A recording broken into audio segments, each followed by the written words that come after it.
गणानां त्वा गणपतिगुं हवामहे कविं कवीनामुपमश्रवस्तमं ज्येष्ठराजं ब्रह्मणां ब्रह्मणस्पत आनशृण्वन्नोतिभिः सीदसादनम्।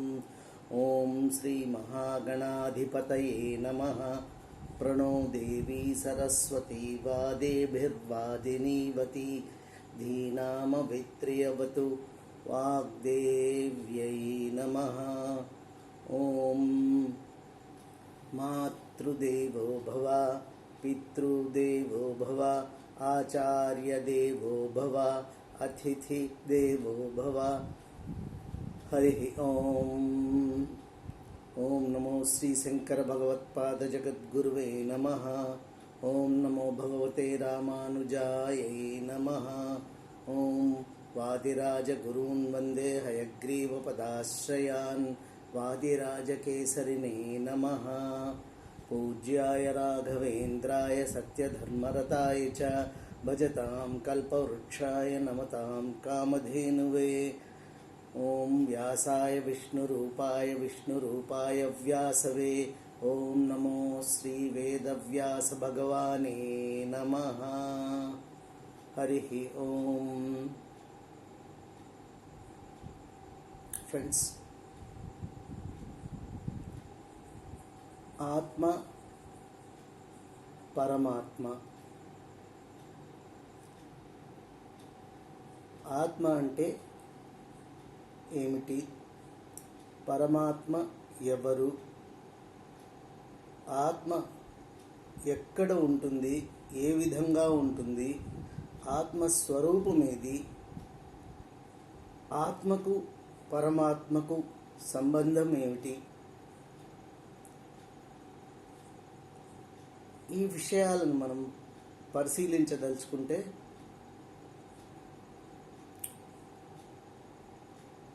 ఆత్మ గురించి దీనికంటే ముందు పరమాత్మను మనం ఎందుకు ధ్యానించాలి? పరమాత్మ ఎవరు? మనమందరూ మన దైనందిక జీవితంలో ఒక భాగంగా పూజలు చేస్తాం, భగవంతుడిని కొలుస్తాం. ఒక్కొక్కరు ఒక్కొక్క భగవంతుడిని ఆరాధిస్తారు, కొలుస్తారు. కొంతమంది వెంకటేశ్వర స్వామిని కొలుస్తారు, కొంతమందిని సాయినాథుని కొలుస్తారు, కొంతమంది శ్రీ రామచంద్రమూర్తిని కొలుస్తారు, కొంతమంది కృష్ణ పరమాత్ముడిని కొలుస్తారు. ఇలా మనము భగవంతుణ్ణి భిన్న భిన్న స్వరూపాలతో భిన్న భిన్నమైన నామాలతో ఆరాధిస్తాం. కానీ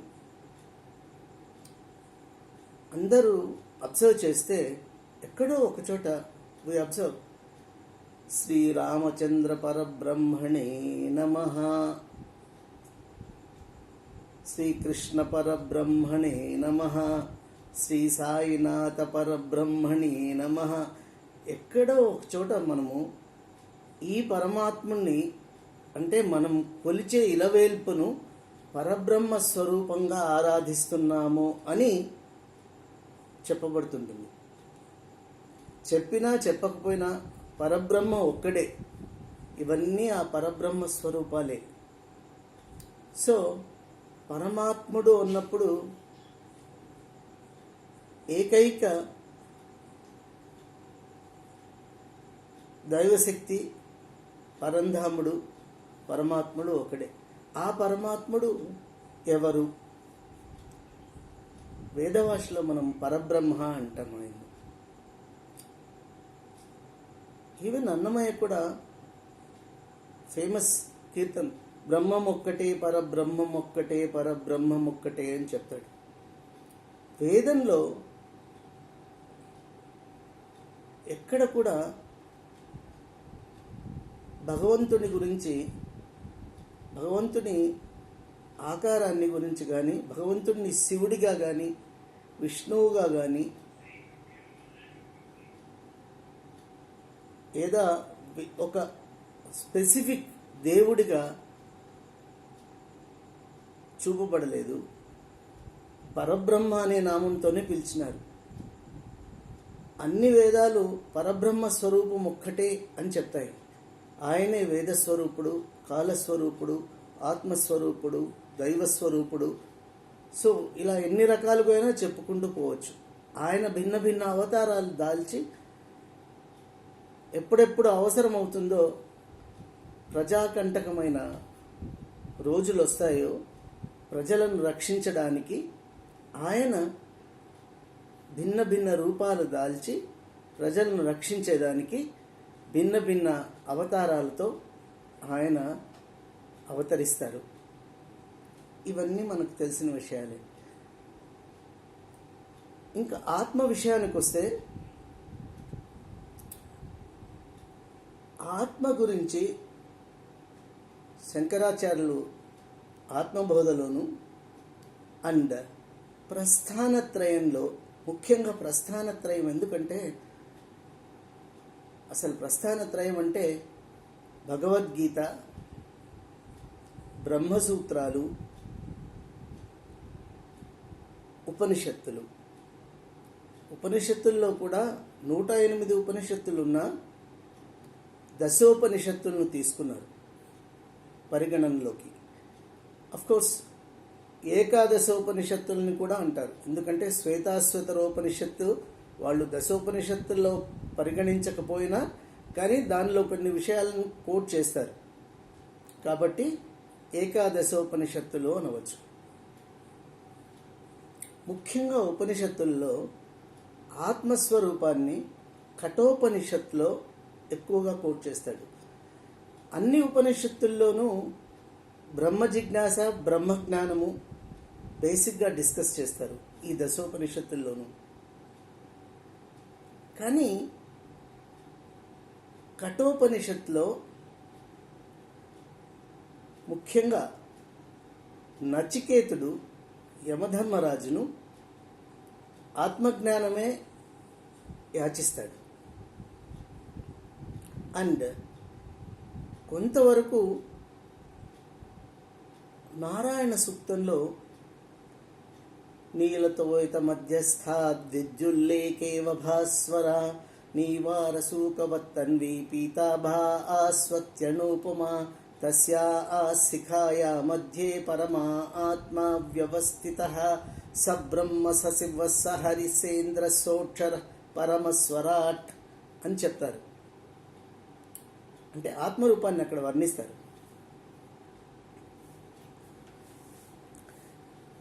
నీలతోయిత మధ్యస్థాద్ విద్యుల్లేకేవ భాస్వర అంటే నీలవర్ణం గల మేఘము మధ్య నుంచి మెరుపు రూపంలో బంగారు వర్ణంతో అణుమాత్రంలో ప్రకాశించేది ఆత్మ అని చెప్తారు. అణుమాత్రంగా అగ్ని, మెరుపు అంటే ఇన్ఫ్యాక్ట్ ఇట్ ఈస్ కరెంట్, అగ్నిశిఖ అణుమాత్రంలో ఉండేదాన్ని ఆత్మ అని వర్ణింపబడింది. ఆ అణుశిఖ మధ్యలో ఉండేవాడే పరమాత్ముడు. ఆయనే ఆత్మరూపుడు, ఆయనే బ్రహ్మ, ఆయనే శివుడు, ఆయనే విష్ణువు, ఆయనే ఇంద్రుడు అని చెప్పబడింది. కొంతవరకు మన లిటరేచర్లో, సాహిత్యంలో గజేంద్ర మోక్షంలో ఆత్మస్తుతి గజేంద్రుని ద్వారా పోతను మనకు వినిపిస్తాడు.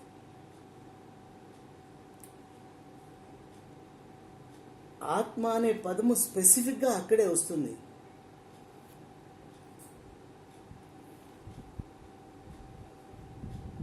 గజేంద్రుడు తన శక్తి కోల్పోయినప్పుడు పృథిశక్తిని గజమా జలగ్రహముతో పెక్కేంట్లు పోరాడి సంసితిలంబై తన లావు వైరి బలమున్ చింతించి మిథ్యా మనోరథమింకేటికి దీని గెల్వసరి పోరంజాలరాదంచు సవ్యతమై ఇట్లను పూర్వపణ్యఫల దివ్య జ్ఞాన సంపత్తితో అంటాడు పోతన.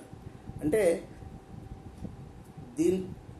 గజేంద్రుడు రియలైజ్ చేస్తాడు, ఇంకా నా చేత కాదు, నేను మకరితో యుద్ధం చేయలేకపోతాడు ఆయన. ఎందుకంటే జీవనము తనకు జీవనమై ఉంట నలవు చలమునంతకంతకెక్కి మకరముప్పే డస్సె మత్తేభమల్లంబు అంటాడు. అంటే కరి నీటిలో ఉండే ప్రాణి. సో స్థానబలం ఎక్కువ. పోరాడి పోరాడి అలసిపోయి గజేంద్రుడు తెలుసుకుంటాడు తన శక్తి క్షీణించింది, నన్ను భగవంతుడు తప్ప ఇంకా ఏ శక్తి రక్షించలేదు అని తెలుసుకొని, ఎప్పుడో పూర్వజన్మల పుణ్యం ఫలమై ఆయనకు ఒక జ్ఞానాన్ని కలుగజేస్తుంది. దాంతో ఆయన ఈ విధంగా ప్రార్థిస్తాడు. ఆ ప్రార్థించడంలో ఎవ్వని చేజనించు జగమెవ్వని లోపల నుండు లీనమై ఎవ్వని ఎందుడిందు పరమేశ్వరుడెవ్వడు మూల కారణం బెవ్వడన అది మధ్యలుడెవ్వడు సర్వము తానైన వాడెవ్వడు వానిన్ ఆత్మభవున్ ఈశ్వరుని శరణంబు వేడెదన్ అంటాడు. ఒక పరి జగముల వెలినిడి ఒక పరి లోపలికి గునుచుడు భయము తానై సకలార్థ సాక్ష్య గుణయ్య కలంకునాత్మమూలు నర్తితలంతున్. అంటే ఈ జగాన్ని ఎవరు సృష్టించినారు, నన్ను ఎవరు అంటే గజేంద్రుడు ఆయన ఈ విధంగా ప్రార్థిస్తున్నాడు. ఈ జగాన్ని ఎవరు సృష్టించినారు, ఈ జగానికి మూల కారణం ఎవరు, నా సృష్టికి ఎవరు మూల కారణమైనాడు, నా ఆత్మకు ఎవరు దిక్కో, ఎవరైతే నన్ను రక్షించగలుగుతారో అటువంటి పరమాత్ముణ్ణి నేను ప్రార్థిస్తాను. లోకంబులు లోకేశులు లోకస్తులు తెగిన తుదిన లోకంబగు పెంజీకటి కవ్వల నెవ్వండే కాకృతి వెలుగునతని నేసేవింతున్ అంటాడు. అంటే ప్రపంచాన్ని ఆయనే సృష్టిస్తాడు. ఆత్మమూలుడు అంటే ఆత్మానికి మూలమైన వాణ్ణి ఆయనే సృష్టిస్తాడు, ఆయనే లయం చేసుకుంటాడు, తనలో కలుపుకుంటాడు. ఒకసారి సృష్టి వ్యక్తపరుస్తాడు ప్రపంచాన్ని, తర్వాత తన లోపలికి తీసుకుంటాడు లయం చేసుకొని. అటువంటి పరమాత్ముడు ఆయనను నేను ఆశ్రయిస్తాను, ఆత్మమూలుడు, ఈ ఆత్మను సృష్టించిన వాడైనటువంటి పరమాత్ముడు, ఆయన్ను నేను ప్రార్థన చేస్తున్నాను అంటాడు. సో ఈ ఆత్మ అనే పదము పోతన గారి పద్యాలలో ముఖ్యంగా గజేంద్ర మోక్షంలో ఎక్కువ ఉంటుంది అని కనిపిస్తుంది. డైరెక్ట్ రెఫరెన్స్ ఆఫ్ ఆత్మ ఈస్ మేడ్ దేర్. ముక్త సంగులైన మునులు దిదృక్షులు సర్వభూతహితులు సాధు చిత్తుల సదృశ వ్రతాఢ్యులై కొల్తురెవ్వని పదము వాడు దిక్కుటాకు. అంటే ఆయన విష్ణుమూర్తినే నేను కొలుస్తున్నాను, విష్ణుమూర్తినే పిలుస్తున్నాను అనడు. ఎవరైతే మునులంతా భక్తితో ఎవరికి నమస్కరిస్తారో అటువంటి మహానుభావుడికి, అటువంటి దేవుడికి నేను నమస్కరిస్తున్నాను అని ప్రార్థిస్తాడు. సో అదొక రెఫరెన్స్. రెండవది నారాయణ సూక్తంలో ఈ విధంగా వస్తుంది. నెక్స్ట్ ఆత్మబోధలో కూడా ఇక శంకరాచార్యుల వారి గురించి చెప్పాల్సిన పనే లేదు. ఆయన వర్ణన హృదయంగా ఉంటుంది.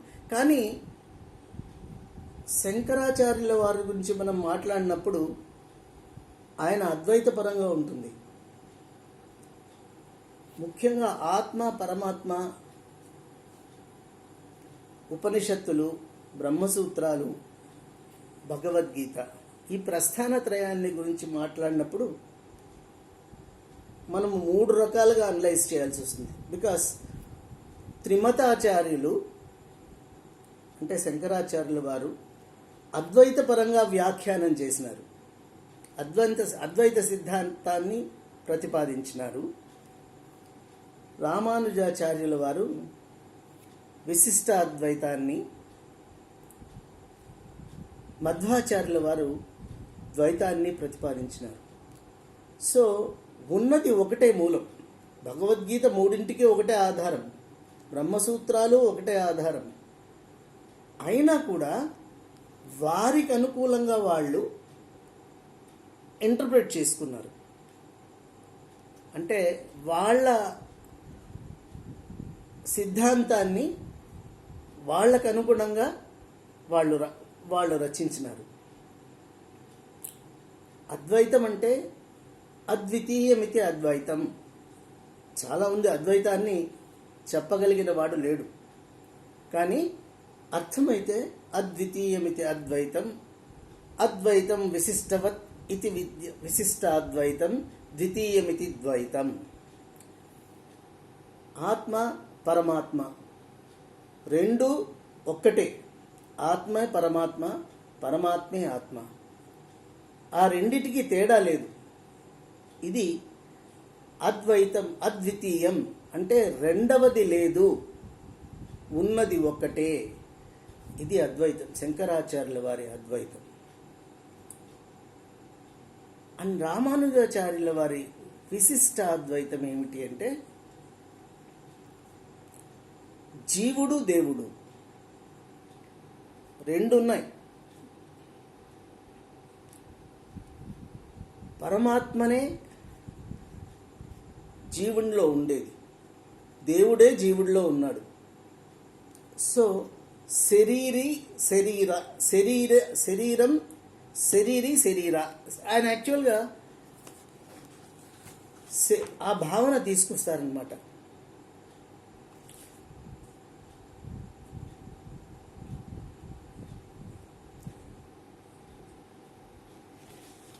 అంటే శరీరం నాది, ఈ శరీరంలో ఉండే శరీరాన్ని దాల్చినవాడు భగవంతుడు. సో రెండు ఉన్నాయి, ఖచ్చితంగా రెండవది ఉంది, నేను.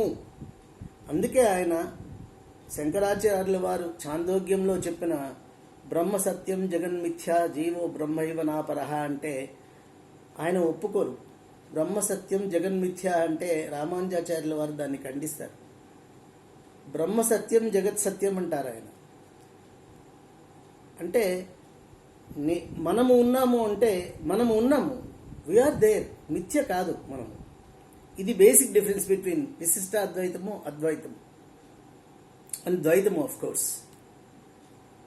ఈ జగత్తు మాయా అంటారు శంకరాచార్యుల వారు, కానీ రామానుజాచార్యుల వారు జగత్ సత్యం అంటారు. శరీరి అంటే ఈ శరీరం ఉపాధి మాత్రమే, కానీ శరీరంలో ఉండేది భగవంతుడే.